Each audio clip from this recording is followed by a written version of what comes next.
আসসালামু আলাইকুম ওয়া রাহমাতুল্লাহ। গতকালকে আমাদের ইখলাসের সম্পর্কে কাসেম নানুতুবি রহমাতুল্লাহ আলাইহি একটা ঘটনা বলা হয়েছিল যে কি পরিমাণ ইখলাস ছিল ওনার। কাসেম নানুতুবি রহমাতুল্লাহ আলাইহি আরেকটা দৃষ্টান্ত দেওয়া হইতো।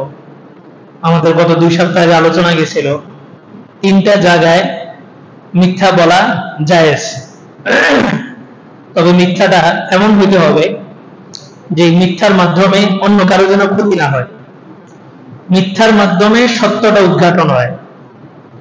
একজন হচ্ছে বিবির কাছে এমন কিছু বিষয় মিথ্যা বলা যাবে যে বিষয়টা তার কোনো ক্ষতি না হয়, মহব্বত যেন বাড়ে।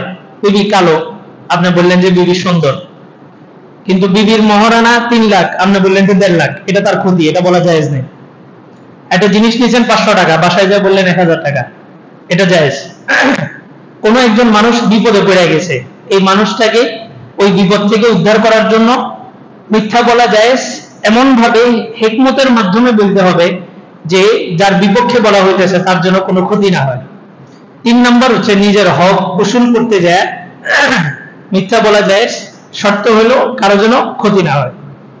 কাসেম নানুতুবি রহমাতুল্লাহ আলাইহি উনি এই ভারত উপমহাদেশের ইংরেজদের হাত থেকে ক্ষমতা নিয়ে মুসলমানদের আধিপত্য বিস্তারের সর্বাগ্র নায়ক ছিলেন কাসেম নানুতুবি রহমাতুল্লাহ আলাইহি। ইংরেজ সরকারের পক্ষ থেকে ওনাকে অ্যারেস্ট করার জন্য আসছে দারুল দেওবন্দে। উনি তখন মাঠ ঝাড়ু দিতেছিলেন, মাদ্রাসার মুহতামিম, উনি মাঠ ঝাড়ু দিতেছেন। ওনাকে এসে জিজ্ঞেস করতেছে কাসেম নানুতুবি কিধার হ্যায়, কাসেম নানুতুবি কোথায়? उसके बारे में फरमान जारी हुआ, তার ব্যাপারে অ্যারেস্ট করার নির্দেশ জারি করা হয়েছে। তো কাসেম নানুতুবি রহমাতুল্লাহ আলাইহি যেখানে দাঁড়ানো ছিলেন ওখান থেকে একটু সরে যায় বললেন যে কুছ দের পহলে ইহাঁ পার খড়ে থে, কিছুক্ষণ পূর্বে এখানে দাঁড়ানো ছিল, এখন কোথায় তো বলতে পারে। এটা মিথ্যা বললেও ওই যে নিজের জান বাঁচানোর জন্য উনি এই কাজটা করছেন। তো আমাদের প্রতিটা কাজের মধ্যে যেটা উদ্দেশ্য ছিল বলা যে ইখলাস যেন পরিপূর্ণ থাকে।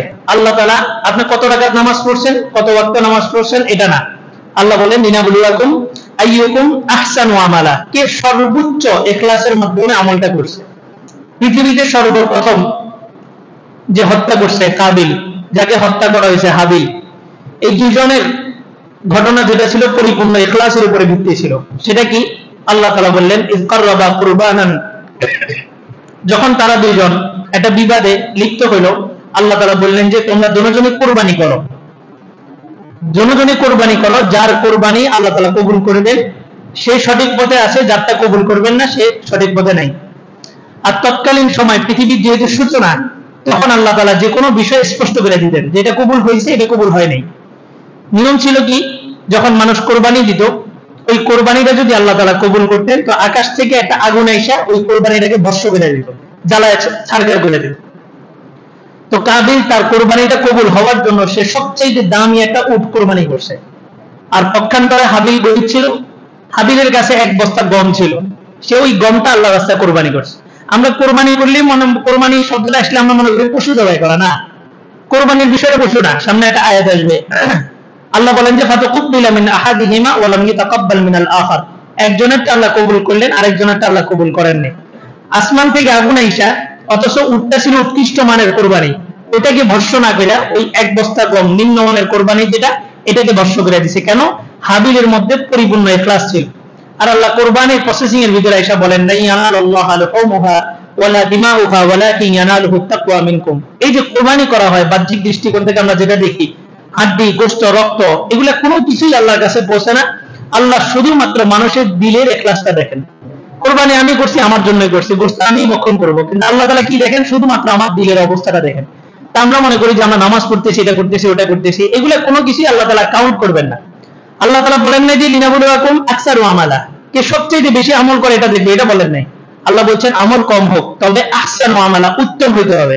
আর রাসূল এই সব পুরা গোটা বিষয়টাকে এক বাক্যে বলছেন আখলিস দীনাকা ইয়াকফিকাল আমালুল করির, একদম অল্প আমল, তবে এটা ইখলাস দিয়ে যদি হয় আল্লাহ তাআলা এই আমলটাকেই তোমার আখিরাতের নাজাতের জন্য যথেষ্ট করে দিবেন। আল্লাহ তাআলা আমাদেরকে বোঝার আমল করার তৌফিক দান করুন। দাঁড়িয়ে কথা সুযোগ।